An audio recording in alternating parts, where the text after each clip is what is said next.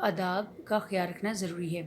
قرآن مجید پڑھنے سے پہلے جسم، لباس اور جگہ کا پاک ہونا ضروری ہے۔ ہاں جی، آپ کا جسم، آپ کا جو اپنے کپڑے پہنے ہوئے وہ، اور جو آپ کی جگہ ہے جہاں پہ آپ بیٹھ کے قرآن پاک پڑھ رہے ہو وہ پاک ہونی چاہیے، ٹھیک ہے۔ قرآن مجید کی تلاوت سے پہلے وضو کرنا چاہیے۔ وضو کے بغیر جو ہے وہ ہم قرآن نہیں پڑھ سکتے، اس کو چھو نہیں سکتے، ٹھیک ہے۔ تو اس کی تلاوت سے پہلے وضو کرنا لازم ہے۔ قرآن مجید کی تلاوت سے پہلے تعوذ و تسمیہ پڑھنا چاہیے۔ تعوذ تسمیہ کس کو کہتے ہیں؟ تعوذ کہتے ہیں اعوذ باللہ من الشیطان الرجیم کو، اور تسمیہ بسم اللہ الرحمن الرحیم کو کہتے ہیں۔ تو تلاوت سے پہلے ہمیں اعوذ باللہ اور بسم اللہ پڑھ لینی چاہیے۔ قرآن مجید کو پڑھتے وقت اعراب کا خیال رکھنا چاہیے اور صحیح تلفظ سے پڑھنا چاہیے۔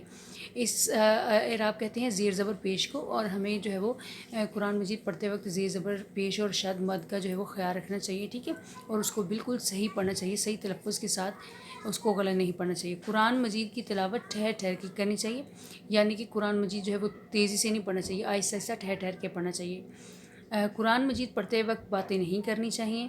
قرآن پاک پڑھا جا رہا ہو تو ادب سے سننا چاہیے، جی، جہاں پہ کوئی تلاوت کر رہا ہو تو قرآن مجید کو ادب سے سننے کا بھی بہت زیادہ جو ہے وہ ثواب ہے، ٹھیک ہے، تو اس کو ادب سے سننا چاہیے، خاموش ہو کے۔ قرآن مجید کی تلاوت کے آداب کے بارے میں اللہ تعالیٰ کا ارشاد ہے، ترجمہ ہے، اور جب قرآن پڑھا جائے تو اسے توجہ سے سنو اور خاموش رہو تاکہ تم پر رحم کیا جائے، ٹھیک ہے۔ اللہ تعالیٰ نے فرمایا کہ جب قرآن مجید کوئی پڑھ رہا ہے تو اس کو بڑی خاموش ہو کے توجہ سے سنو تاکہ تم پہ رحم کیا جائے۔ جی، آگے جو ہے وہ اس کے سوال ہیں، آگے مشق کریں گے، تو مشق کے اوپر آپ نے آج کا دن، تاریخ اور جماعت کا کام لکھنا ہے۔ آج کا دن ہے جمعرات اور تاریخ ہے 24 ستمبر 20، اور جماعت کا کام آپ پیج کے اوپر لکھیں گے اور پھر جو ہے وہ اس کو سالو کریں گے۔ جی، درست جواب پہ صحیح کا نشان لگائیں۔ قرآن مجید کتنے عرصے میں نازل ہوا؟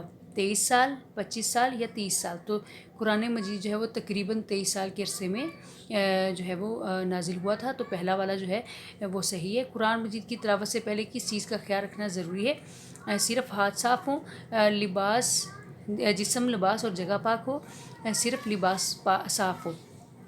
تو اس کا جو ہے وہ سیکنڈ جو ہے وہ درست ہے، ہمارا جو ہے وہ لباس بھی، جسم بھی اور جگہ بھی پاک ہو۔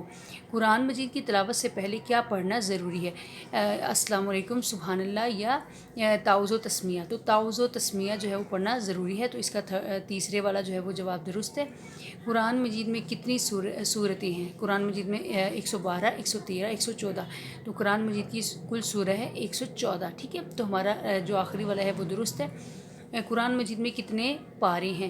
20، 25، 30، تو قرآن مجید میں 30 پارے ہیں، ٹھیک ہے، اس کا آخری والا جو ہے وہ درست ہے۔ آگے ہے آسمانی کتابوں کے ناموں کو رسولوں کے ناموں سے ملائیں جن پر یہ نازل ہوئی، ٹھیک ہے۔ ایک جگہ پہ آپ کو وہ 4 جو ہے وہ کتابوں کے نام دیے گئے ہیں، اور ایک سائڈ پہ جو ہے وہ نبیوں کے نام دیے گئے، آپ نے جو ہے درست کے ساتھ جو ہے وہ اس کو ملانا ہے۔ پہلی ہے تورات جو ہے وہ حضرت موسیٰ علیہ السلام پہ نازل ہوئی، تو ہم اس کو فرسٹ کو لاسٹ کے ساتھ جو ہے وہ میچ کر دیں گے، پہلے کو سب سے آخری کے ساتھ۔ انجیل جو ہے وہ حضرت عیسیٰ علیہ السلام پہ نازل ہوئی، تو دوسرے نمبر والے کو جو ہے نیچے سے جو ہے سیکنڈ لاسٹ جو ہے اس کے ساتھ جو ہے وہ میچ کر دیں گے، تھرڈ کے ساتھ تیسرے کے ساتھ ملا دیں گے ہم۔ اس کے بعد ہے قرآن مجید جو ہے وہ حضرت محمد صلی اللہ علیہ وآلہ وسلم پہ نازل ہوا، تو تیسرے کو ہم پہلے کے ساتھ ملا دیں گے، اور زبور حضرت داؤد علیہ السلام پہ نازل ہوئی، ٹھیک ہے جی۔ اس کو بہت اچھے سے یاد کرنا ہے، آپ نے پڑھائی اس کی کرنی ہے بڑے اچھے طریقے سے، اور جو ہے اس کی املا کرنی ہے تاکہ آپ کی غلطیاں جو ہے وہ دوبارہ نہ ہوں، ٹھیک ہے، آپ کی املا درست ہو جائے، ایک الگ رجسٹر پہ لکھنا ہے۔ آگے ہے جی، آج جو ہے ہم سورہ فاتحہ بھی کریں گے۔ سورہ فاتحہ جو ہے آپ کی بک پہ بھی ہے، تو آپ جو ہے آج کی ڈیٹ اینڈ ڈے بک پہ پیج پہ لگا لیں، اور اس کو آپ نے یاد کرنا ہے زبانی، ٹھیک ہے جی۔ اعوذ باللہ من الشیطان الرجیم، بسم اللہ الرحمن الرحیم، الحمد للہ رب العالمین، الرحمن الرحیم، مالک یوم الدین، ایاک نعبد و ایاک نستعین، اہدنا الصراط المستقیم، صراط الذین انعمت علیہم غیر المغضوب علیہم ولا الضالین۔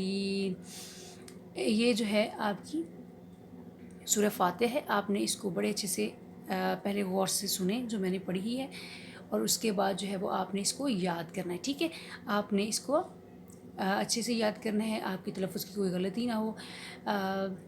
اپنا بہت سارا خیال رکھیے گا. فی امان اللہ.